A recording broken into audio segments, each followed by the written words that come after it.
জয়নাবাদা বললি রইয়া কারণ যে রাস্তাটা গেছে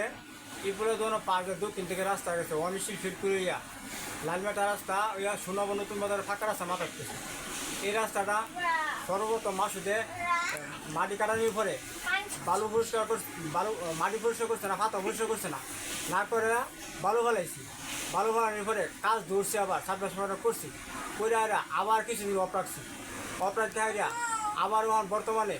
আনুমানিক 6 মাস ধরে কাজটা লাড়াফাড়া করতেছে কিন্তু কাজটা শেষ করতে পারছে না 2 মাস ধরে একবারই কাম বন্ধ কয়েকদিন কইছে তো কোনো তাদের বাপের অসুস্থ কইছে কোনো তাদের অসুস্থ এইভাবে কাজ আমি আর কোনো সময় করতে দেখছি না সাপ করা মাসুদের বাড়ি এলাকাতে মাসুদের গাড়ি জুড়ে বালু কাটার পরে মাটি পরিষ্কার করে সারা পাতা পরিষ্কার করে সারা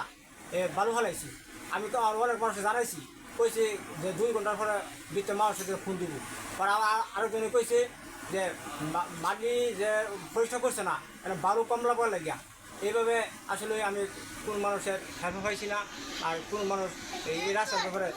প্রতিবাদও করছে না প্রতিবাদ করা দরকার কিলিকা এইভাবে সরকারি রাস্তার কাজ এভাবে করে না অনিয়ম কাজ কেন স্কুল শিক্ষা প্রতিষ্ঠান আছে মুরগির চলাফেরা করে পোলামা চলাফেরা করে আর এই রাস্তা বহুত বছর আগের রাস্তা তারপরে রাস্তাটা কাটিয়ে এবার মাটি ধুনো মাটি কাটছি অনেক বহুত অনেক ঘটনা আছে এই বর্তমানে একবারে 2 মাস ধরে টোটালি কোনো কাজ করতে আসে না মানুষ আসা যাওয়া খুবই অসুবিধা একটা গাড়ি খারাপ হয়ে যাচ্ছে আরেকটা গাড়ি যা লাগে সাইডটা এইভাবে আসলে আমি যদি কাজ দেখতাম আমার এবার করতো সরকারি রাস্তা তা আমি বুঝতে হওয়ার করছি এভাবে